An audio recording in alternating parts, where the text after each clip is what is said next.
여러분 안녕하십니까? 금요일 YTN 뉴스나이트 시작합니다. 이재명 대통령이 내일 일본으로 출국해 이시바 시게루 총리와 두 번째 한일 정상회담을 엽니다. 다음 주 초에는 트럼프 대통령과의 첫 한미 정상회담도 예정돼 있는데 이 대통령의 국익 중심 실용 외교가 시험대에 올랐다는 분석입니다. 두 정상회담 소식 먼저 강진원 기자의 보도입니다. 지난 6월 캐나다에 이어 이번엔 도쿄에서 한일 정상회담이 개최됩니다. G7 정상회의를 계기로 처음 마주한 이재명 대통령과 이시바 일본 총리가 두 달여 만에 또 만나는 겁니다. 의전에 구애받지 않고 수시로 상대국으로 가는 이른바 셔틀 외교 형식인 만큼 꼭 필요한 행사들로만 빽빽하게 일정이 짜였습니다. 일본에 도착하자마자 제1동포들과 오찬 간담회를 하고 바로 이어 정상회담과 만찬 등 공식 행사가 이어집니다.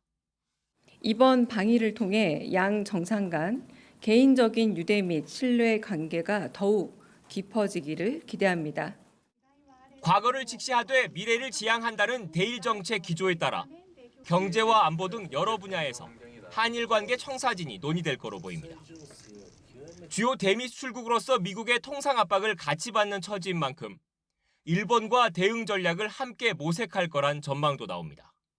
일본 정부가 과거의 아픈 역사를 직시하고 양국 간 신뢰가 훼손되지 않게 노력해 줄 것으로 기대합니다. 일요일 오후 1박 2일간의 일본 방문이 끝나면 이 대통령은 곧바로 미국으로 향합니다.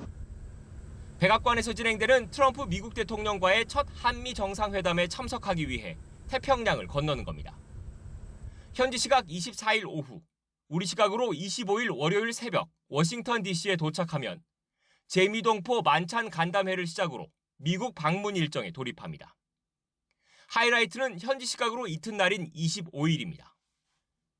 우리 시각으론 26일 새벽부터 오전 사이에 한미 정상회담과 미국 재계, 학계 인사와의 만남 등이 연달아 잡혀 있습니다. 이미 타결된 관세 협상의 세부한 조율은 물론 국방비 인상과 주한미군 역할 재조정 등 미국이 내밀 안보 청구서 같은 숙제가 만만치 않습니다. 한미 원자력 협정 개정 등 쟁점 현안 또한 논의 테이블에 오를 수 있습니다.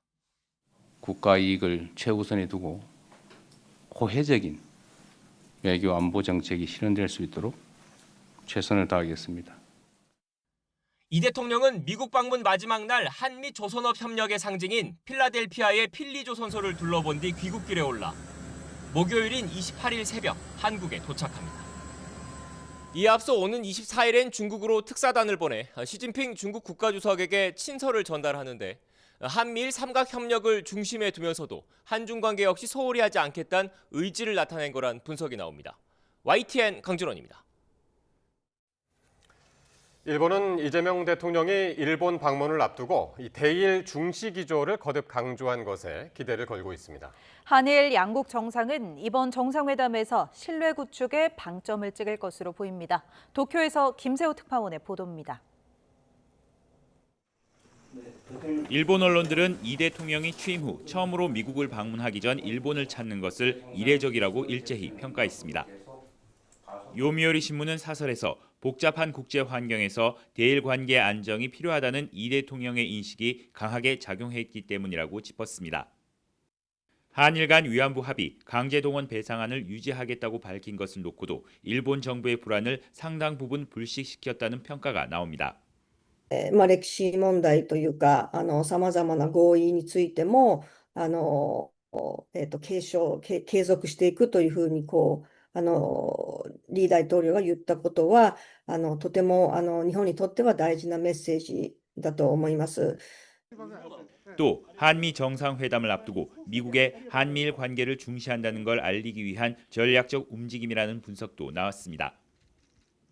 일각에서는 일본 역시 과거사 문제와 관련해 한국 정부의 요구에 적극적으로 호응할 필요가 있다는 목소리도 나오고 있습니다.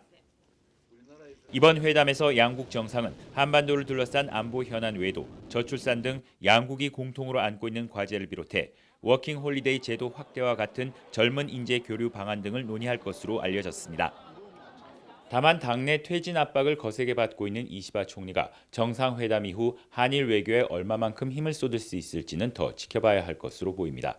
도쿄에서 YTN 김세호입니다.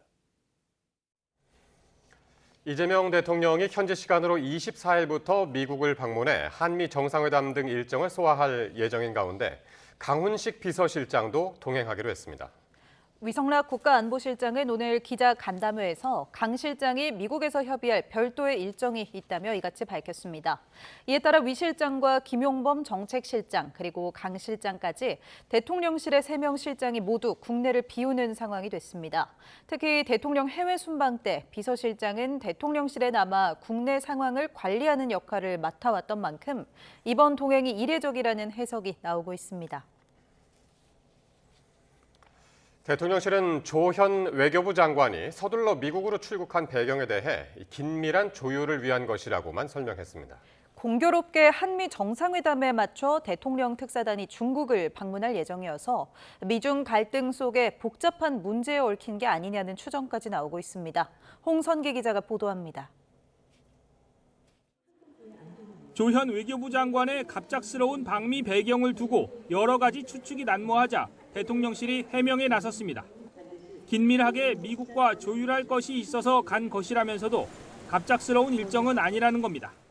갑작스러운 방미 일정은 아니다. 그래서 조금 더 긴밀한 조율을 위해서 일본을 가지 않고 바로 미국으로 출국했다 이렇게 말씀드리고. 대통령실의 설명은 말 그대로 긴밀한 조율이 필요한 상황이라는 점을 확인시켜준 것과 다름없습니다. 한미 회담 의제 가운데 접점을 찾기 어려운 부분이 있다는 건데 중국과 관련 있을 가능성이 높습니다. 미국은 한미 동맹 현대화의 일환으로 주한미군 역할 변화 필요성을 강조하고 있는데 이 부분이 중국 견제와 맞닿아 있기 때문입니다. The ability to be able to place your forces in space, in time, in need. That strategic flexibility. That is what we seek to always be able to do. 트럼프 미 대통령이 이번 회담에서 대중국 견제 동참을 요구할 경우 중국과의 관계도 생각해야 하는 우리로서는 난처할 수밖에 없습니다. 공교롭게 한미 정상회담에 맞춰 대통령 특사단이 중국을 방문하는 점도 눈에 띕니다. 주요국 특사단 파견은 어느 정도 예정됐던 일이지만 한미 회담에 맞춰 일정을 확정한 겁니다. 야당에서는 외교장관이 한일 회담에 배석조차 하기 어려울 정도로 한미 회담에 문제가 생겼다며 비판하고 나섰습니다. 대통령 방미를 미측 고위급과 협의할 주미 대사가 없는 외교 공백 상황입니다.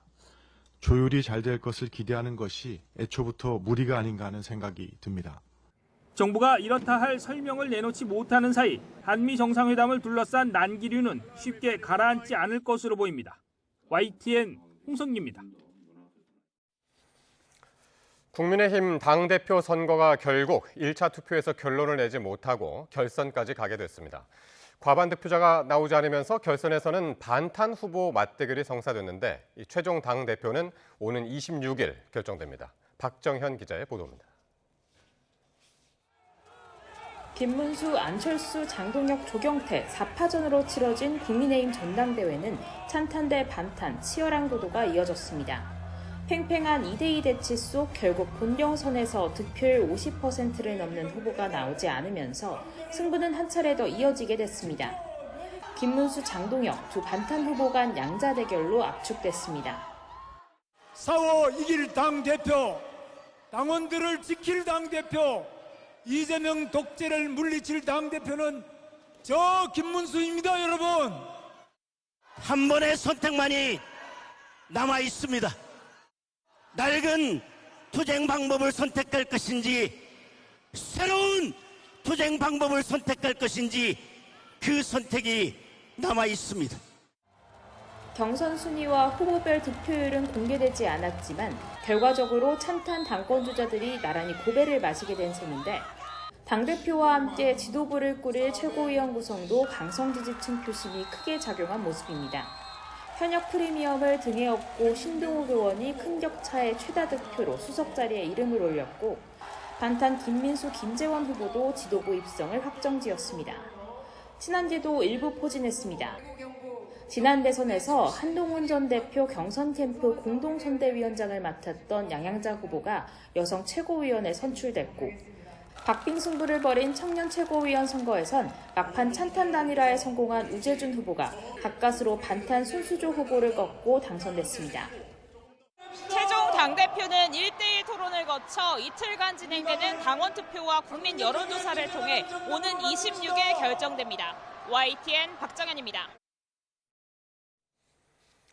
오늘 이른바 EBS법까지 방송 3법 입법을 완료한 더불어민주당은 이어지는 본회의에서 이른바 노란봉투법과 더 강해진 상법 개정안도 처리할 계획입니다. 국민의힘이 또다시 필리버스터로 맞서겠다는 방침인데 이 법안 처리는 시간 문제로 보입니다. 황보혜경 기자입니다.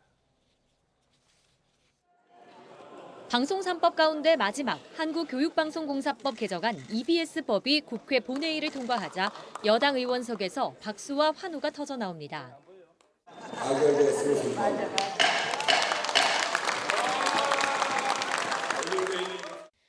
법안은 EBS 이사수를 기존 9명에서 13명으로 늘리고 이사 추천 주체를 국회와 시청자위원회, 학계 등으로 다양화하는 것이 핵심입니다. 무제한 토론에 돌입했던 국민의힘은 민주당 주도로 필리버스터가 강제 종료되자 법안 처리 표결에 불참했습니다. 이로써 앞서 윤석열 정부 거부권 행사로 2차례 폐기됐던 방송법과 방송문화진흥회법 개정안 등 방송 3법 입법이 모두 마무리된 겁니다. 법안이 시행되면 KBS와 MBC 등 공영방송은 3개월 안에 이사를 새로 구성하고 국민추천위원회를 통해 새 사장을 선출해야 합니다.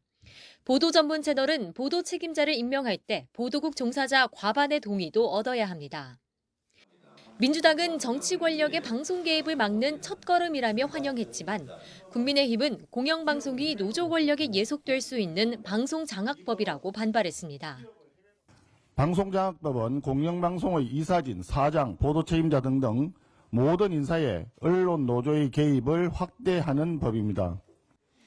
민주당은 다음 단계로 방통위 개편이나 세기구 신설 법안을 준비하고 있는데 이렇게 되면 방송 3법 통과를 끝까지 지켜봤던 이진숙 방송통신위원장은 남은 임기를 마치지 못할 가능성도 있습니다. 방송 3법은 방송통신위원회가 정상화돼야 작동이 시작됩니다. 이 또한 차질 없이 꼼꼼하게 이제 민주당은 오는 25일까지 파업 노동자에 대한 기업의 손해배상 청구를 제한하는 노란봉투법과 집중투표제 의무화 등을 담은 상법 개정안 등도 처리할 방침입니다. 국민의힘이 또다시 필리버스터 대치를 예고했지만 민주당은 살라미 전술을 반복해 펼칠 예정입니다.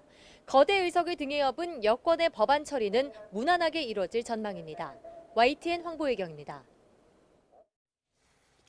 더불어민주당이 다음 주 국회 법제사법위원회에서 윤석열 전 대통령의 수감된 서울구치소 CCTV 자료 제출 요구를 의결하기로 했습니다. 민주당 3대 특검 대응특위 전현희 총괄위원장은 오늘 CBS 라디오 인터뷰에서 추미애 의원이 위원장으로 있는 국회 법사위에서 오는 26일 전후로 CCTV 자료 제출 요구 안건을 처리할 계획이라고 밝혔습니다. 전 위원장은 윤 전 대통령 체포영장 집행 당시 CCTV 영상과 바디캠 영상을 우선 요구하고 변호인 접견 과정에서 에어컨 이용이나 휴대전화 반입 등 여러 특혜 의혹도 확인할 방침이라고 말했습니다.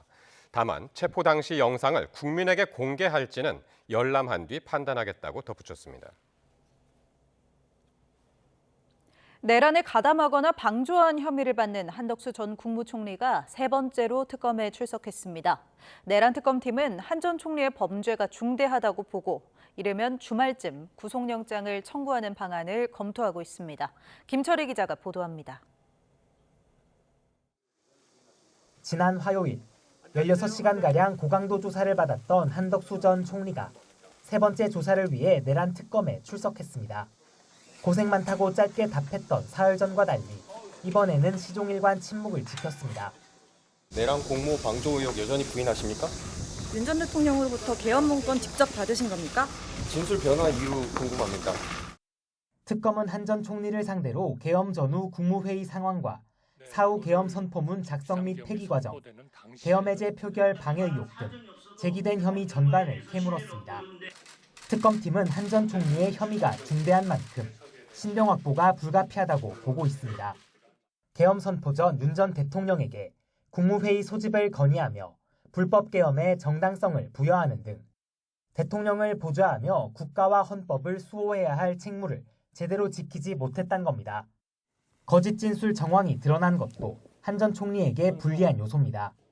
그간 한 전 총리는 국회와 헌법재판소에 나와 계엄 선포문을 사전에 알지 못했다고 일관되게 증언해왔는데 제 양복 뒷주머니에 있는 것을 알았습니다. 이 해제 국무회의가 될 때까지는 전혀 인지를 하지 못했고 최근 조사에서는 이를 뒤집고 윤 전 대통령으로부터 선포문을 받았다고 말을 바꿨습니다.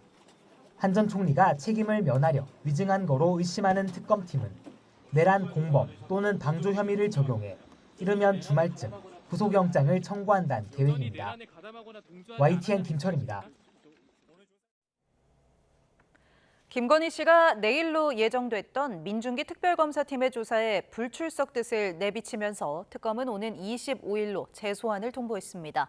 특검은 언론 공지를 통해 내일 오전 10시에 소환한 김건희 씨가 건강상 이유로 불출석 사유서를 제출했다고 밝혔습니다. 김 씨 측은 특검에 낸 자필 불출석 사유서에도 25일부터 출석 가능하다고 밝힌 만큼 재소환에는 응할 전망입니다. 김 씨는 신평 변호사가 김 씨의 발언이라며 SNS에 글을 올린 이후 선임한 변호인 이외에는 아무도 접견하지 않겠다는 입장인 것으로 전해졌습니다. 김건희 특검팀이 서울 양평고속도로와 공흥지구 개발 특혜 의혹 등을 수사하기 위해 전방위로 압수수색을 벌였습니다. 건진법사 전성배 씨는 건강을 이유로 구속 후 첫 조사에 나오지 않았습니다. 우종훈 기자의 보도입니다. 김건희 특검 수사팀이 경기 양평군청 도로과를 압수수색합니다. 김건희 씨 일가의 땅이 있는 곳으로 서울 양평고속도로 종점을 변경하려 했다는 의혹과 관련해 양평군청이 강제수사 대상이 된 건 처음입니다. 이번 특검 압수수색 대상에는 양평군 공무원과 설계 용역업체 직원들의 주거지 등 10여 곳이 포함됐습니다.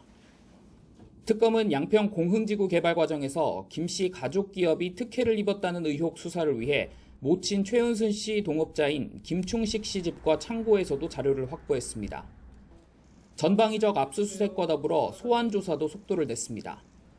이른바 집사 게이트 의혹을 받는 김혜성 씨와 김 씨가 주주로 있던 IMS 모빌리티에 대기업 투자를 이끈 사모펀드 운용사 민모 대표가 조사를 받았고 20대 대선 때 국민의힘 시도당 위원장에 대한 쪼개기 후원 의혹을 받는 통일교 전 일지구장도 특검에 출석했습니다. 구속 뒤 첫 조사가 예정됐던 건진법사 전성배 씨는 건강을 이유로 특검에 출석하지 않아 오는 25일로 다시 소환이 통보됐습니다. YTN 우종훈입니다. 민중기 특별검사팀은 도이치모터스 주가 조작 당시 김건희 씨의 계좌를 관리한 것으로 알려진 이종우 전 블랙펄 인베스트먼트 대표를 구속 상태로 재판에 넘겼습니다. 오정희 특검보는 정례 브리핑에서 오늘 오후 이 전 대표를 변호사법 위반 혐의로 부속 기소했다고 밝혔습니다. 특검은 이 전 대표가 도이치모터스 1차 주가 조작 주포 이정필 씨에게 실형 대신 집행유예를 받아주겠다며 2022년 6월에서 2023년 2월까지 25차례에 걸쳐 8천만여 원을 받았다고 보고 있습니다. 절기 처설을 앞두고 더위가 오히려 심해지고 있습니다. 강릉은 38도까지 오르며 극한 폭염이 나타났고 서울을 포함한 중부 곳곳에 다시 폭염 경보가 내려졌습니다. 주말에는 무더위가 한층 더 강해질 것으로 우려됩니다. 김민경 기자의 보도입니다. 가을의 문턱인 절기처설을 앞두고도 더위의 기세는 좀처럼 꺾일 줄을 모릅니다. 강원도 삼척 신기면은 38.4도까지 올랐고 강릉도 38도까지 오르며 8월 하순 기준 최고 기온을 기록했습니다.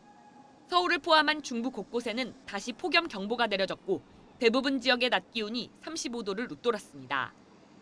걱정스러운 건 주말과 휴일에 폭염이 한층 더 강해질 거라는 점입니다.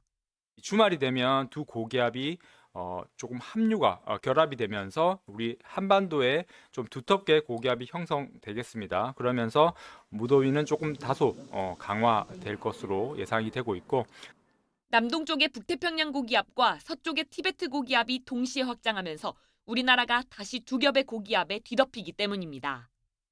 주말과 휴일 동안 서울을 비롯한 대부분 지역에서 체감온도가 35도를 넘겠고 밤에도 열기가 식지 않아 많은 곳에서 초열대야 수준의 밤더위가 나타날 걸로 예상됩니다. 내륙 곳곳에 소나기가 내리겠지만 더위를 식히기는 부족할 걸로 보입니다. 다음 주 초반에는 중부지방에 다소 강한 비가 쏟아질 가능성이 있습니다. 북쪽으로부터 찬 공기가 남하하며 기존에 있던 뜨거운 공기와 충돌하여 발생된 비구름대 영향을 받겠습니다. 북쪽에서 남쪽으로 비구름대가 이동하며 중부지방을 중심으로 영향을 줄 것으로 예상됩니다.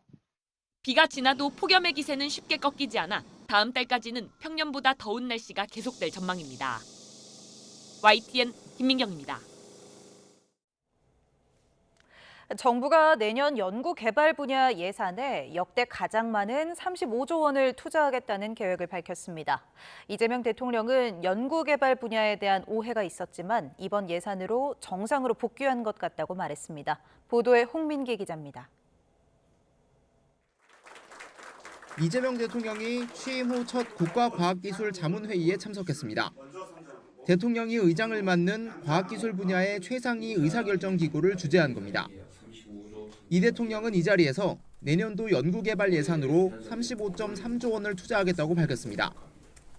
지난해 예산보다 20% 가까이 늘어난 역대 최대 규모 연구개발 예산안입니다. 과학기술 분야에 대한 투자와 관심을 얼만큼 가느냐에 따라서 국가의 미래가 결정되는 것 같습니다. 산업 수출 경쟁력 강화와 인재 육성, 기초 연구 등 크게 두 축으로 나눠 진짜 성장을 이끌겠다는 전략입니다. 인공지능 분야에는 2조 원을 투입해 국가적 역량을 키우고 나아가 인공지능 기본 사회로 전환해 나가겠다고 밝혔습니다. 재생에너지 발전 확대, 국방과 기술 혁신도 주요 과제로 추진합니다. 다양성과 자율성이 보장되는 연구 생태계 회복도 주요 과제로 제시됐습니다. 3조 원을 투입해 개인 기초 연구 과제를 윤석열 정부 당시 수준보다 확대하고 단기 성과에 쫓기지 않도록 최소 연구 기간도 늘리겠다는 구상입니다. 이 대통령은 윤석열 정부에서 불거졌던 연구개발 예산 대폭 삭감 논란을 겨냥한 듯 이번 예산 편성이 정상으로 복귀하는 계기가 될 거라고 말했습니다. 불행하게도 이 R&D에 대한 일종의 오해나 약간의 문제점들 때문에 굴곡이 있긴 했습니다. 그러나 이제 이번 예산으로 이제 정상적인 증가 추세에 복귀한 것 같아요. 이번 예산안은 최종 정부 예산안 편성 과정을 거쳐 국회에 제출될 예정입니다. YTN 홍익입니다. 이렇게 역대 가장 많은 35조 원가량의 이재명 정부 첫 연구개발 예산에는 인공지능과 재생에너지 분야에 대한 집중적인 투자가 담겼습니다. 또 지난 정부에서 논란이 됐던 기초과학 연구 예산도 복원하고 이공계 인재 유치를 위한 지원도 늘렸습니다. 이어서 이성규 기자가 보도합니다. 내년도 정부 R&D 예산 35조 3천억 원 가운데 연구개발에 직접 투입되는 주요 R&D 예산은 30조 1천억 원 규모입니다. 올해보다 21% 증가했습니다. 이 가운데 인공지능 기술 개발 투자는 2조 3천억 원으로 106%나 늘었습니다. 독자적 인공지능 역량 강화를 위해 범용 인공지능과 피지컬 AI 기술에 투자하고 AI 고속도로 확충과 GPU 확보에 나섭니다. 또 재생에너지를 차세대 주력 산업으로 육성하는 데 2조 6천억 원을 편성했습니다. 초고효율 태양전지와 초대형 고출력 풍력 시스템을 개발하고 AI 대전환에 따른 전력 수요에 대응하기 위해 소형 모듈 원자로에 투자한다는 계획입니다. 지난 정부에서 삭감했던 기초연구 분야는 14% 늘어난 3조 4천억 원을 책정했습니다. 개인 기초연구 과제 수도 지난해 13,000여 개에서 내년 15,000여 개로 늘려 기초연구 생태계를 조속히 복원한다는 계획입니다. 지속 가능한 연구 생태계를 조성하겠습니다. 기초연구를 R&D 삭감 이전 수준으로 회복하고 우수한 연구자와 연구소 육성, 연구 시스템 혁신을 통해 경쟁력을 강화해 나가겠습니다. 이와 함께 이공계 인재 유출 문제 해소를 위해 우수 인재의 처우 개선과 산업계 수요에 기반한 인재 양성을 위한 투자도 대폭 늘렸습니다. YTN 사이언스 이성규입니다.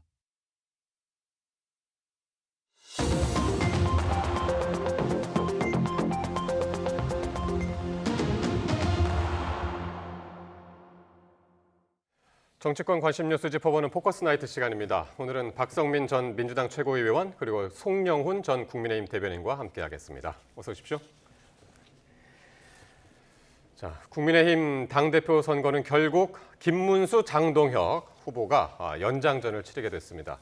1, 2위 후보의 득표율은 공개되지 않았지만 1위 후보의 득표율이 절반을 넘지 못했습니다. 자, 먼저 송영훈 대변인님. 오늘 결과 예상하셨습니까? 일단 후보가 4명이면은요. 각자 어느 정도 고유한 지지 기반을 갖고 있는 상황에서는 결선 투표 없이 한 번에 과반 득표자 나오기가 쉽지 않습니다. 그것을 간접적으로 방증해 주는 것이 국민의힘의 2023년 38 전당대회거든요. 그 당시에 친윤이라고 불리던 주류가 김기현 의원을 똘똘 뭉쳐서 지원했는데도 김기현 의원의 득표율이 53%를 넘지 못했습니다. 그 정도로 4명일 때 단독 과반수가 한 번에 나오기 쉽지 않거든요. 특히나 김문수 후보는 지난 5월에 있었던 국민의힘 대선 경선에서도 2차 투표에서 한 번의 과반수로 본인의 후보 지위를 결정짓지 못하고 결선 투표까지 갔던 전례가 있습니다. 그래서 결선까지 가는 것은 어느 정도 예상을 했고요. 그리고 장동혁 후보가 올라올 것이냐라는 부분에 있어서는 막판으로 갈수록 예상 가능했던 측면이 있습니다. 왜냐하면 선거일이 가까워져 올수록 그 변수라고 할 만한 것은 결국 구도가 바뀌는 것이거든요. 그런데 이른바 개혁세 심파라고 불리는 조경태 의원과 안철수 의원 간의 후보 단일화가 끝내 무산됐기 때문에 결국엔 투표에 돌입하는 시점에서는 이 정도의 결과는 어느 정도 예측 가능한 범위에 들어와 있었지 않나 하는 생각을 해봅니다. 박 최고위원은 어떻게 보셨어요? 저도 결국에는 김앤장의 싸움이 될 거다라는 생각이 들었었는데요. 말씀해 주신 대로 후보가 4명이기도 했고 근데 그중에 어떤 특정인이 과반을 얻기는 좀 어려운 상황이고 특히 많이 나왔던 얘기가 전직 바로 대선 후보였던 김문수 후보의 조직력을 무시할 수 없고 또 한편으로는 장동혁 후보의 상승세를 무시할 수 없다라는 말이 있었기 때문에 결국 찬탄파들이 좀 떨어지고 반탄 후보들의 리그가 될 것이다라는 생각을 했었습니다. 근데 결과를 보면 결국에는 제가 방금 말씀드린 대로 된 거고요. 사실 결선을 통해서 누가 되시든 간에 국민의힘 당대표가 이른바 반탄 진영에서 나온다는 것은 변함없는 사실인 것 같습니다. 그러면은 왜 국민의힘 당원들은 그리고 여론조사상 그게 어느 비율 정도로 지금 누가 1위, 득표율 얼마 이거 안 나왔습니다만은 왜 반탄 후보들을 지지를 했을까요? 일단 현재 국민의힘의 그 당원 지지층 자체가 상당히 외연이 축소되어 있는 상태입니다. 그걸 간접적으로 보여주는 데이터가 있는데요. 이번 전당대회에 33만 4,272명의 책임당원이 투표를 했습니다. 그런데 작년에 당대표를 뽑은 7.23 전당대회 때는요. 40만 8,272명이 투표를 했어요. 정확하게 7만 4천 명이 줄었습니다. 이걸 그 당시에 투표했던 투표자 수 대비를 해보면요. 18%가 빠진 겁니다.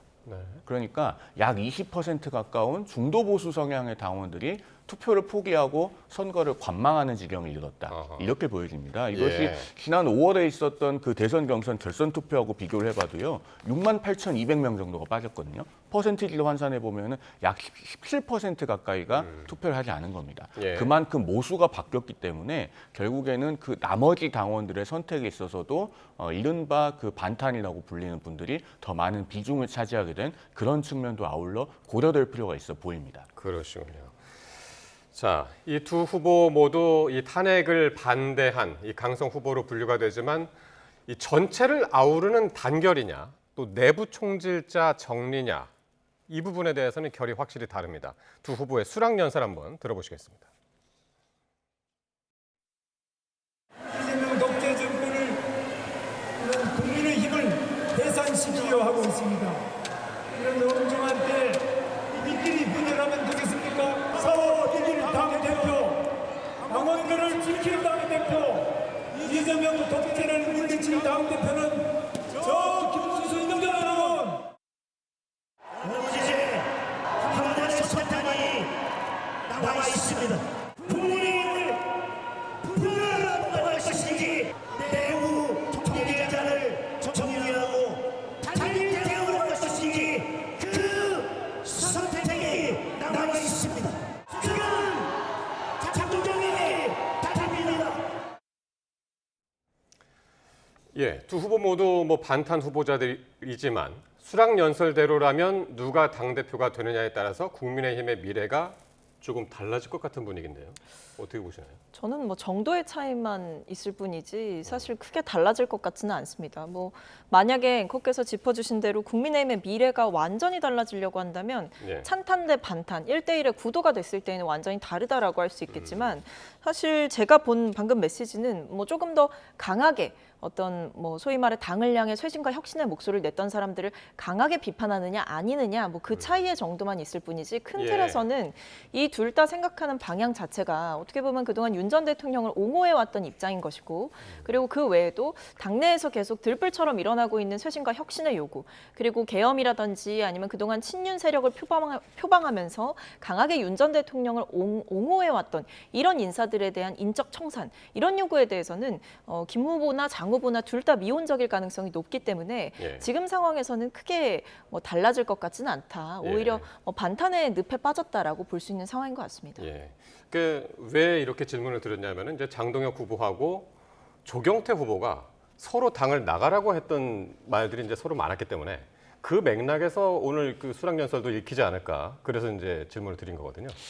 그런 부분도 있겠습니다만은 네. 특히나 김문수 후보와 장동혁 후보의 차이는 저는 일관성에서 찾을 수 있는 지점이 있다고 생각합니다. 우리가 정치에서요.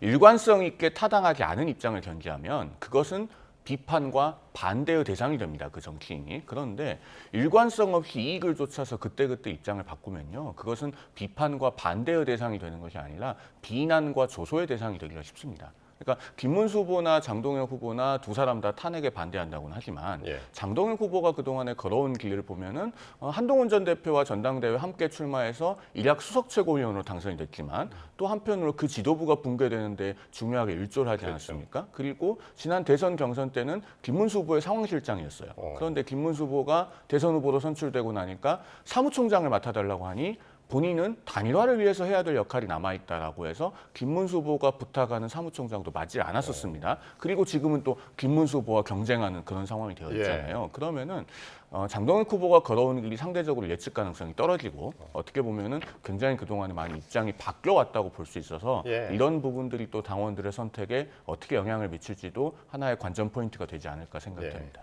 워낙 이 전당대회 그 과정에서 찬탄과 이제 그 반탄 후보들의 갈등이 워낙 심했기 때문에 박지원 의원 같은 경우는 김문수 후보나 장동혁 후보가 당대표가 되면 국민의힘은 100% 분당된다고 했던 그런 말도 있었잖아요. 네, 맞습니다. 근데 사실 뭐 저는 이거는 보기에 따라 좀 다르다고 생각하는데 분당을 언제 되느냐의 문제인 것이지 분당은 확실하다라고 저는 개인적으로 생각해요. 박지원 의원께서는 뭐 전당대회 직후에 분당될 거다라고 말씀을 하신 것인지는 제가 정확하게는 모르겠습니다만 아마 그런 말일 것 같습니다. 이게 기본적으로 지금 찬탄과 반탄이라는 입장을 견지한 두 세력이 같은 틀 안에서는 공존하기가 어려워요. 왜냐하면 결국에는 계엄에 대한 입장이 갈리는 것이고 윤 전 대통령에 대한 입장이 갈리는 것이기 때문에 서로 절대 섞일 수 없는 물과 기름 같은 세력이 내내 존재할 수는 없는 것이죠. 특히 만약에 이제 지방선거까지는 이 국민의힘이라고 하는 틀을 유지한다라고 하더라도 지방선거에서 사실 지금과 같은 입장을 취한다라고 한다면 국민의힘이 이기기 어려운 상황이고 그 이후에 총선이라고 하는 빅 이벤트가 다가오게 되면 어쨌든 찬탄파든 반탄파든 각자의 정치를 하고 싶은 사람들이기 때문에 특히 탄핵에 찬성했던 파들 입장에서는 반탄 입장을 견지하고 있는 사람들과 함께 총선을 치를 수는 없다라는 생각을 할 겁니다. 왜냐하면 총선은 지금 너무 먼데요. 네, 근데 이제 제가 2028년이잖아요. 말씀드리는 것은 이 분당이라고 하는 게 시기의 문제다라는 말씀을 드린 거잖아요. 그러니까 전당대회 직후에는 지금 사실 뭐 찬탄파들이 조직력을 가지고 인적 자원을 가지고 당장 떨어져 나갈 수는 없는 환경이긴 합니다만 결국 총선이라고 하는 빅 이벤트가 다가오는 시점에서는 공천이라는 현실적인 문제도 걸려 있을 것이고 그 외에도 당내에서 이 세력들과 함께 가서는 본인들의 정치적인 미래를 꿈꿀 수가 없다라는 현실적인 판단이 존재할 것이기 때문에 이 반탄파들이 득세를 하고 이 이후에도 뭐 설령 지방선거에 패배하고 난 뒤에도 비대위를 세운다고 해도 지난번 비대위들처럼 친윤 어떤 세력들이 결사옹위하는 그런 방식의 비대위가 된다라고 하면 미래가 없다라는 현실적인 판단을 할 가능성이 높다는 말씀을 드리는 겁니다. 이건 저희 당 얘기니까 제가 조금 말씀을 드려야 될 것 같은데요. 분당이 확실하다고 하셨는데 분당에 관해서 확실한 것 하나는 안철수 의원의 지역구라는 것밖에 없습니다. 그만큼 국민의힘 내부의 찬탄파라고 하는 분들 분당을 고려하지 않고 있다는 있다는 뜻입니다. 왜 그런가 하면요. 국민의힘에서 계엄에 반대했고 탄핵에 찬성했고 또 당의 변화와 쇄신을 열망하고 있는 그런 정치인들과 또 당원들은요. 본인들이 국민의힘의 주인이다라고 하는 주인의식을 나름대로 가지고 있습니다. 그러면은 그 집이 예를 들어서 안방에 다른 사람이 누워있다고 해서 그 집주인이 그러면 그 집을 버리고 다른 데에 새 집을 구하러 갑니까? 그러지는 않죠. 보통은 그 집을 자기가 되찾으려고 하죠. 그렇기 때문에 분당을 할 것이 아니라 어떻게 하면 건강한 당원들이 더 많이 함께 하도록 해서 국민의힘의 주류를 바꾸려고 할 것인가. 그 부분에 대해서 앞으로 더 많은 고민을 하게 될 것이다. 이런 말씀을 드립니다. 송 대변인한테 짧게 하나 또 여쭙고 넘어가야겠는데 찬탄 후보들이 이제 모두 탈락했잖아요. 그러면은 아이러니하게도 앞으로 이제 찬탄 후보 지지자들이 결선 투표에서 캐스팅 보트를 쥐게 되는 겁니까?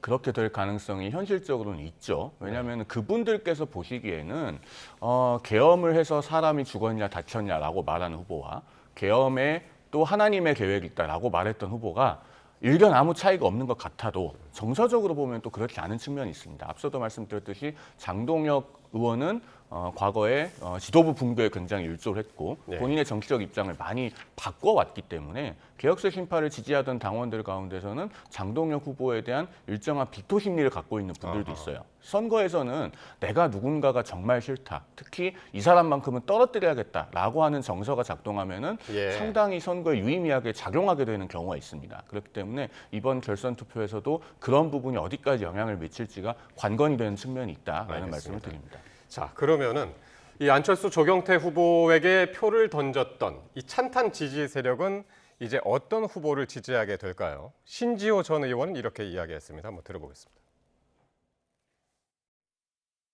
뭐 혹여라도 김문수, 장동영 두 사람이 가잖아요. 그럼 이 쇄신파 표는 어떻게 될 것인가? 일부는 투표 포기, 참여하면 누굴 찍을 것인가인데 아무래도 덜 미운 놈을 찍으려고 그러겠죠. 김문수, 장동혁 중에 한동훈 지지자들이 봤을 때 덜 미운 사람. 김문수 후보 쪽에 조금 갈 가능성이? 그렇게도 많이 봐요.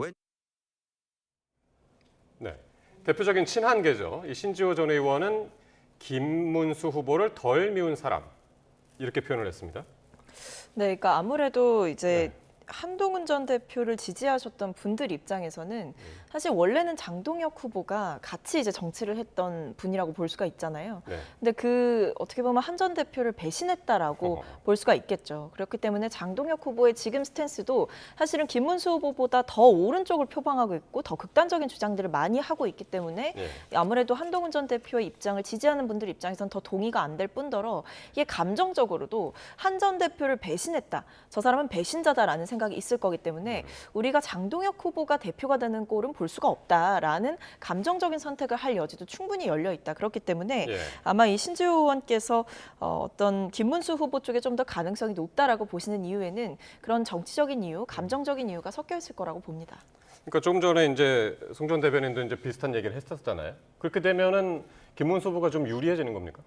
그건 뚜껑을 열어봐야 됩니다. 왜냐하면은 지금 앞서도 말씀드렸듯이 이 투표에 들어오지 않은 중도 보수 성향의 당원들이 있습니다. 작게 잡으면 한 6만 8천 명에서 많이 보면 한 7만 4천 명 정도가 국민의힘 전당대회에서 본래는 의사결정에 참여했어야 될 이른바 유효 책임 당원인데 그들이 선거에 참여하지 않았어요. 그런데 김문수 후보 대 장동혁 후보의 대결이 됐을 때 정말 내가 이 선거에 참여해서 꼭 누군가를 당선시켜야겠다. 혹은 어떤 누군가를 반드시 낙선시켜야겠다라고 하는 의지를 적극적으로 갖게 될 것인가. 이것이 관건이고 내일 또 두 후보 간의 TV 토론이 있지 않겠습니까? 1대1 맞대결로 진행이 되기 때문에 거기에서 어떤 새로운 변수가 등장하는지도 한번 지켜볼 대목일 것 같습니다. 알겠습니다.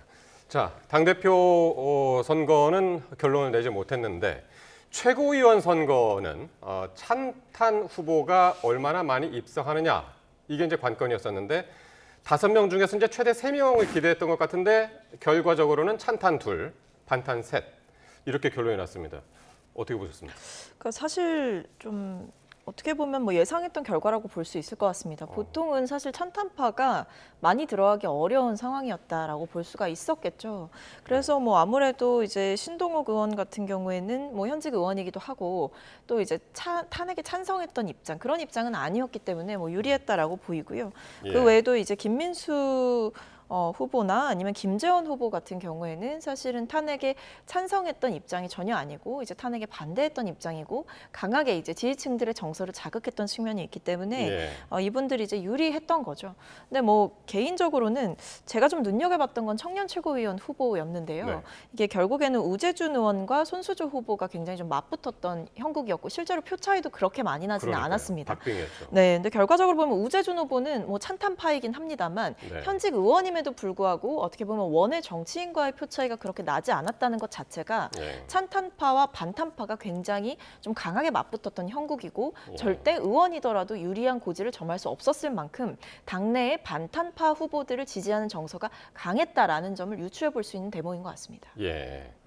특히 그동안 이제 그 주목했던 최고위원 후보 가운데 김근식 후보하고 김민수 후보가 있었는데 이게 전한길 씨하고 이제 관련성 여부인데 전한길 씨가 이제 전당대회가 아니라 이제 그 순회 그 자리에서 배신자라는 연호를 보낸 게 이제 김근식 후보였고 그리고 전한길 씨가 선택한 후보가 김민수 후보였단 말이에요.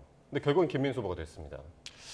김근식 후보가 매우 근소한 차이로 이번에 지도부 진입에 성공하지 못했죠. 표수로는 1367표 차입니다. 제가 계산해 봤더니 책임당원 투표에서 한 0.42% 정도만 더 득표를 했더라도 결과가 바뀔 수 있을 정도의 근소한 차이였어요. 그렇기 때문에 이 결과만 놓고 개혁쇄신파 후보들이 전반적으로 실패했다 이렇게 단정하기는 또 어려운 결과인 것 같습니다. 그것을 방증하는 것이 앞서 박성민 전 최고위원도 잠시 언급했던 청년 최고위원 선거 결과거든요.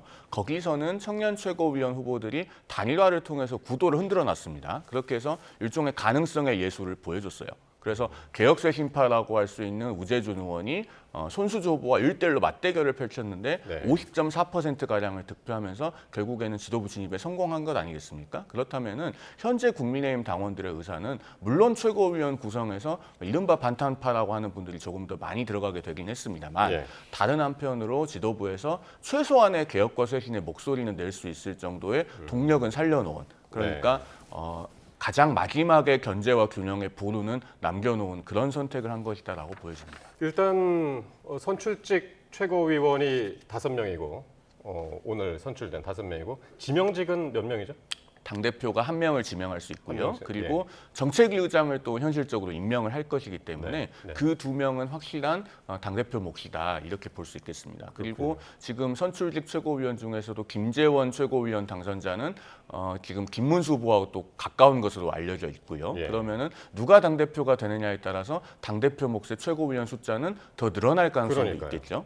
결국에는 이제 그러니까 반탄의 지도부 숫자가 훨씬 많이 늘어나는 것이라 다음 내년에 있을 이제 지방선거나 보궐선거에도 좀 영향이 있지 않을까 싶은데요. 결국에는 이제 지방선거 전략을 짜게 되는 단위가 이번 지도부이기 때문에 지방선거까지 어떤 정치적인 노선을 갖고 가느냐의 예고편이 될 수가 있는 거죠. 그래서 뭐 지목해 주신 대로 사실은 대부분 반탄파가 우세한 상황이고 그렇다고 한다면 지금 상황에서 국민들께서 국민의힘이라는 정당에 요구하고 있는 자세라든지 태도 그러니까 정말 변화를 위해 나아가는 진정성 있는 행보들을 보이기는 어렵다라고 보고 결국에 지금 반탄파 후보들이 좀 유권자들에게 그러니까 당내 뭐 당원들에게 어필했던 포인트는 우리가 지금 똘똘 뭉쳐서 맞서 싸워야 된다. 이제 민주당과 그리고 이재명 정부와 싸울 수 있는 사람들이 필요하고 어떻게 보면 더욱더 우리의 어떤 틀을 더 견고히 해야 된다라는 메시지를 냈던 후보들이 대부분이었기 때문에 그리고 뭐 그 전에도 계엄에 대해서 옹호했던 발언들을 했던 후보들도 꽤 있었거든요. 그런 부분들을 주목해 본다라고 한다면 사실은 최소한으로 좀 요구됐었던 계엄에 대한 진정성 있는 반성과 그 뒤에 따라오는 행동들 이런 것들이 아직도 제대로 이루어지지 않았다라는 점을 고려해 본다면 앞으로도 이제 반탄파들이 그동안 선거운동에서 보여줬던 입장들 그리고 윤 전 대통령에 대해서 조금 우호적인 입장을 보였던 그런 스탠스들을 좀 견지할 가능성이 높다. 그런 의미에서 앵커께서 말씀 주신 대로 뭐 지방선거라든지 지방선거 전에 있는 여러 가지 정치적인 과정 가운데에서 유의미한 변화라든지 국민들의 표를 얻어오기는 어렵지 않을까 싶습니다. 장동혁 후보 같은 경우는 이제 한동훈이 아니라 이제 전한길 씨를 이제 공천하겠다 이런 얘기까지 해서 그 상황 이제 같이 보도록 하고 근데 오늘 국민의힘 전당대회장에 약간은 어색한 한 장면이 있었는데 민주당 정청래 대표가 보낸 축하 화환이 등장을 했습니다. 이재명 대통령이 보낸 화환하고 이제 나란히 있는 그 장면이 있었는데 한번 사진 한번 보시면요. 이게 왜 어색했냐?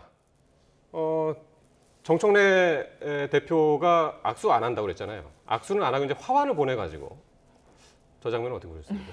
그러니까 이제 아무래도 뭐 상대당의 전당대회가 있을 때는 저렇게 예. 뭐 화환을 보내는 게 의례적인 일이라고 하니 네. 통상의 어떤 프로토콜대로 처리를 한 것 같습니다. 근데 뭐 지금까지는 뭐 정청래 대표께서 굉장히 좀 강경한 입장을 통해서 국민의힘을 많이 비판을 하고 또 국민의힘이 여전히 전당대회 과정에서도 반성하거나 변화하는 모습을 보이지 못했고 예. 오히려 전당대회가 아니라 전환길 대회 같다라는 감상이 들 만큼 어떤 윤호개인과 부정선거의 늪으로 이번 전당대회를 치렀기 때문에 앞으로 새로운 지도부가 꾸려지더라도 과연 그런 변화와 좀 상대 당으로서 보여줄 수 있는 품격 있는 정치를 보여줄 수 있을까라는 네. 기대감은 좀 없는 상황이긴 합니다만 어쨌든 말씀 주신 화환에 대해서는 의례적으로 통상 해왔던 일이기 때문에 예. 보낸 것 같습니다. 의례적으로 보낸 것이다.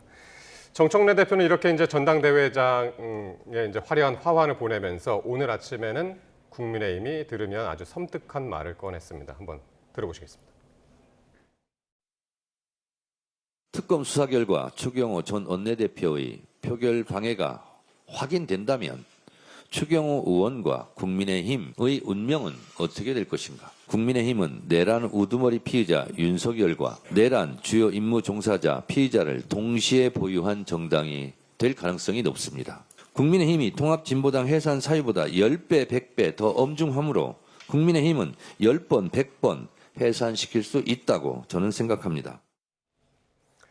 예, 특검이 국회 사무처를 압수수색할 때 추경호 전 원내대표를 피의자로 적시한 걸 두고 국민의힘은 10번, 100번 해산은 시킬 수 있다 이렇게 주장을 했는데 어떻게 들으셨습니까? 이게 실제 가능한 시나리오일까요? 일단 결론적으로 가능하지 않다고 보고요. 왜냐하면은 정당의 입장이라고 하는 것은 당내에서 서열을 이루는 누굽니까? 당대표죠. 그 당대표의 언행으로서 공식적으로 확인할 수가 있는 겁니다. 그런 부분이 헌법재판소의 통진당 해산 결정문에도 일부 반영되어 있습니다. 당대표의 언행 같은 것을 통해서 정당의 목적을 탐구할 수 있다라고 되어 있거든요. 예. 비상계엄 당일에는 국민의힘의 한동훈 당시 대표가 즉각적으로 위헌 위법한 계엄에 반대한다는 메시지를 내고 또 20명 가까운 국회의원들이 함께 국회로 가서 계엄 해제 결의에 동참하지 않았습니까? 그러면은 그런 상황을 다 알고 있으면서도 정당 해산 대상이라고 하는 것은 어불성설이고요. 정청래 민주당 대표가 계속 저렇게 무게중심이 높은 말을 하는데 앞으로 시간이 갈수록 본인 스스로 감당하기 어려울 겁니다. 만약에 국민의힘이 해산되지 않는다면 정청래 의원은 본인이 했던 말들을 가지고 민주당 당원들에게 어떻게 책임을 질 겁니까? 또 저는 그럴 가능성이 없다고 생각하지만 만에 하나라도 국민의힘이 해산된다면 정청래 의원이 그보다 더 매운맛에 강경하고 과격한 아젠다를 찾아서 내놓을 수 있을까요? 그때는 아마 정치인 정청래라고 하는 분의 그 효용도 상당히 의문시되는 상황이 될 겁니다. 그렇기 때문에 저런 식의 무차별한 공세를 하기보다는 국민민복에서부터 본인의 아젠다를 발굴하려는 노력이 필요하다. 그것이 민주당 스스로에게도 도움이 될 것이다라는 말씀을 드립니다. 어쨌든 이런 분위기 이상 김문수, 장동혁 누가 당대표가 되더라도 당분간 여야 관계는 상당히 좀 험난할 것 같습니다. 네, 험난하죠. 그리고 여야 관계도 험난한데 국민의힘의 상황이 아마 더 험난할 겁니다. 왜냐하면 지금 추경호 전 원내대표가 굉장히 주목받는 이유는 결국 계엄 해제 표결이 있던 그날 어떻게 보면 윤 전 대통령과도 계엄 선포 직후에 통화를 했고 그 전에 그뿐만 아니라 윤 전 대통령과만 통화한 사실 밝혀진 게 아니라 한덕수 전 국무총리라던가 대통령실의 정무수석과도 통화를 했던 내역이 밝혀졌기 때문에 네. 추경호 전 원내대표에 대한 수사가 좀 본격화될 가능성이 높아 보이고요. 그 외에도 이제 추경호 전 원내대표가 내란 주요 임무 종사자가 된다라고 한다면 혐의가 확정적으로 된다라고 한다면 그에 대해서 국민의힘 내부에서 어떤 정치적인 책임을 질 수 있는 액션을 내놔야 되는데 예. 그런 부분들에 대해 있어서 오히려 지금처럼 특검의 뭐 여러 가지 수사라든지 조사 이런 부분들이 다 야당 탄압이다, 야당 말살이다 이런 입장을 견지한다라고 한다면 국민들로부터 오히려 더 외면을 받겠죠. 예. 자 마지막으로 요 전당대회 26일 날 이제 결론이 나는데 당대표 그때는 어떻게 되는 겁니까? 어떤 오늘은 식으로 이제 하나요? 예. 충북 오송에 있는 오스코에서 전당대회를 개최했는데요. 결선 투표를 하기 때문에 이제 내일 TV 토론을 하고 모레 모바일 투표를 하고 그 다음 날 ARS 투표를 하고 그 다음에 또 이제 일반 국민 여론조사도 실시가 됩니다. 예. 그렇게 되고 화요일에는 국회 도서관 대강당에서 최종 결과를 발표를 하게 됩니다. 이번엔 국회에서 하는군요. 네. 예. 자, 한덕수 전 국무총리 오늘 다시 특검 조사를 받고 있습니다. 오늘 특검이 가장 중점적으로 확인하려는 대목